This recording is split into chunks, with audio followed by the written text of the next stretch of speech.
இந்தாங்க.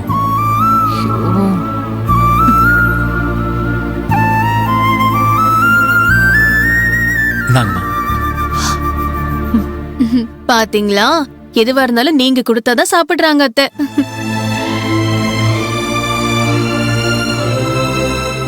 அம்மா லெட்டரை படிச்சதால தான் கோவமா இருக்காங்களா?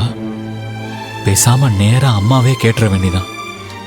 அப்படி படிக்கலைனாலும் நேரடியாவே மகிழினியா லவ் பண்ற விஷயத்த அம்மா கிட்ட சொல்லிடணும். இதுதான் சரியான சந்தர்ப்பம். அண்ணி, சரிங்க அண்ணி, நீங்க போய் உங்க வேலையை பாருங்க, நான் அம்மா பார்த்துக்கிறேன். சரிங்க தம்பி.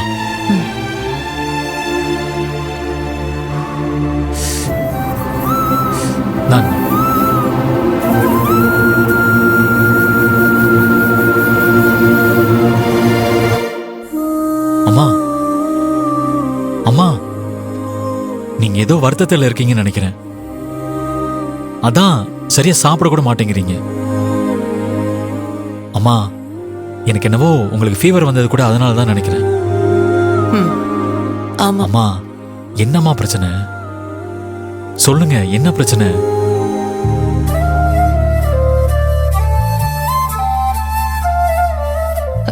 அந்த டஸ்ட்பின்ல சில பேப்பர் துண்டுங்க இருக்கு, அத கொஞ்சம் எடு.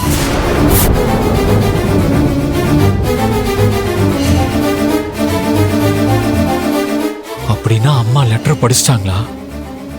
அதனாலதான் என் மேல கோவமா இருக்காங்களா? லெட்டர் படிச்சுட்டு கிழிச்சு போட்டிருக்காங்க, அதான் முகம் கொடுத்து கூட பேச மாட்டேங்கிறாங்க. எடு. இதோ எடுக்கிறேம்மா.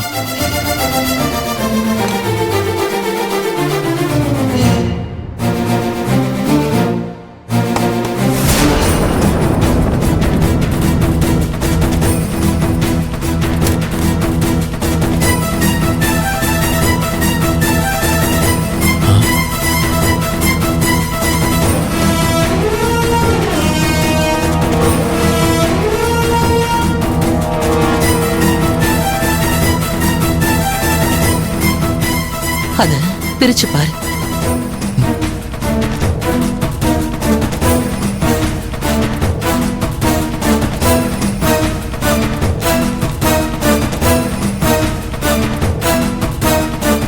மா, என்னம்மா அதெல்லாம்? உனக்கும் ஸ்வேதாவுக்கும் நல்லபடியா கல்யாணம் நடந்து முடியுமான்னு நான் சாமி முன்னாடி சீட்டு போட்டு பார்த்தேன். நடக்கும்னு வரும்னு நினைச்சேன், பார்த்தா நடக்காதுன்னு வந்துருச்சு. என் அண்ணனோட பொண்ணு ஸ்வேதாவை உனக்கு கல்யாணம் பண்ணி வைக்கிறேன்னு என் அண்ணனுக்கு நான் வாக்கு கொடுத்திருக்கேன். உனக்கு அது தெரியும்ல? ஆனா என்னமோ திடீர்னு கடவுள் வேண்டான்னு சொல்ற மாதிரி. கடவுள் ஏன் என்ன இப்படி சோதிச்சு பாக்குறாருன்னே தெரியல. இத பார்த்ததுல இருந்து எனக்கு என்னமோ பயம் ஆயிடுச்சு. அதுக்கப்புறம் தூக்கமே வரல. டென்ஷன் டென்ஷன் டென்ஷன் தான். அதுலதான் எனக்கு ஃபீவர் வந்துருச்சுன்னு தோணுது. அட கடவுளே, அம்மா எப்போ அவங்க அண்ணனுக்கு கொடுத்த வாக்க பத்தியே நினைச்சிட்டு இருக்காங்க. அப்படின்னா இவங்க லெட்டரை படிக்கல போல இருக்கே. ஆதி, சாமி முன்னாடி தப்பான சீட்டு வந்துச்சுன்னா அப்ப நான் நினைச்சது நடக்காதுன்னு தானே அர்த்தம்.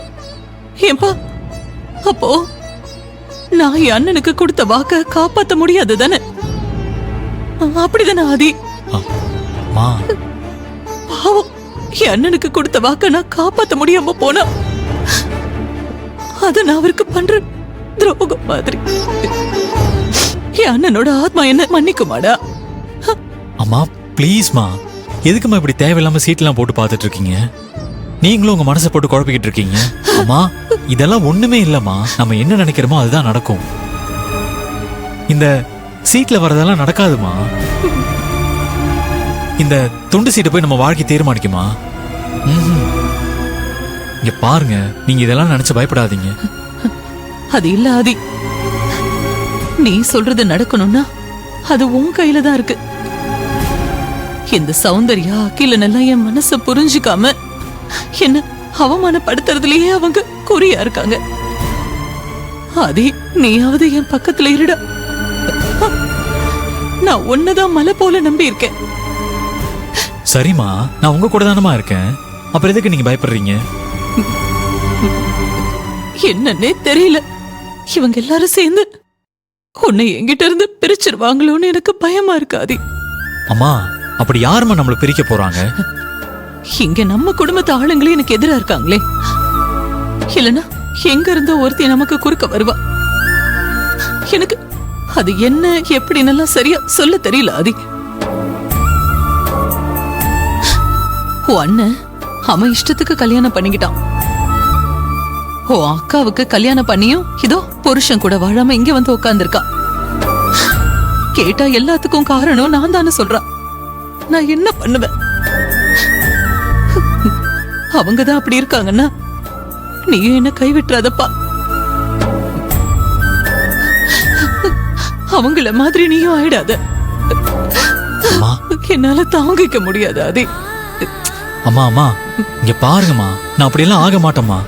நம்ம 2 பேரும் யாராலையும் பிரிக்க முடியாதுமா. நீங்க சும்மா தேவையெல்லாம் பயந்துட்டு இருக்காதீங்க. அம்மா, நான் உங்க பையம்மா. நான் எப்பவும் உங்க கூட மட்டும்தான் இருப்பேன். நாம நினைக்கிறது கண்டிப்பா நடக்கும். அதை யாராலையும் மாத்த முடியாது. நீங்க தைரியமா இருங்கம்மா. எனக்கு அந்த நம்பிக்கை இருக்கு. எனக்கு நம்பிக்கை இருக்கு.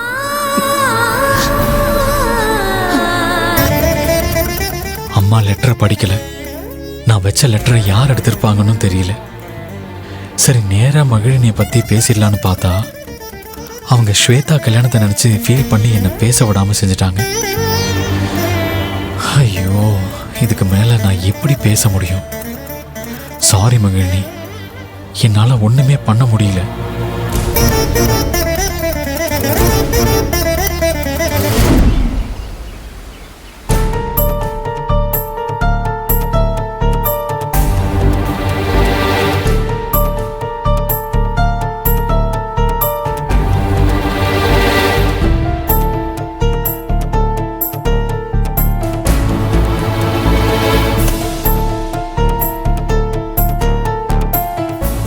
என்ன மகிழ், டென்ஷனா இருக்க?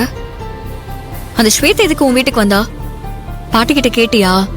பாட்டி என்ன சொன்னாங்க? பாட்டி கடைக்கு போன இடத்துல மயக்கம் போட்டிருக்காங்க. அப்போ அந்த ஸ்வேதா வந்து ஹெல்ப் பண்ணிருக்கா. அப்படியே வீட்டுல விட்டுட்டு போறேன்னு வந்திருக்கா. பரவாயில்லையே, அவ்வளவு நல்லவளா அவ? எனக்கு என்னமோ அவ பாட்டிக்கு உதவி செஞ்சத வீடியோ எடுத்து சோசியல் மீடியால போட்டு லைக்ஸ் வாங்க தான் பண்ணிருப்பா. அப்படி இல்லனா அதுவும் பாட்டி தானே தெரிஞ்சதுமே உதவி செய்யற மாதிரி உன் வீட்டுக்கு உன்னை வேவ் பார்க்க வந்திருப்பா.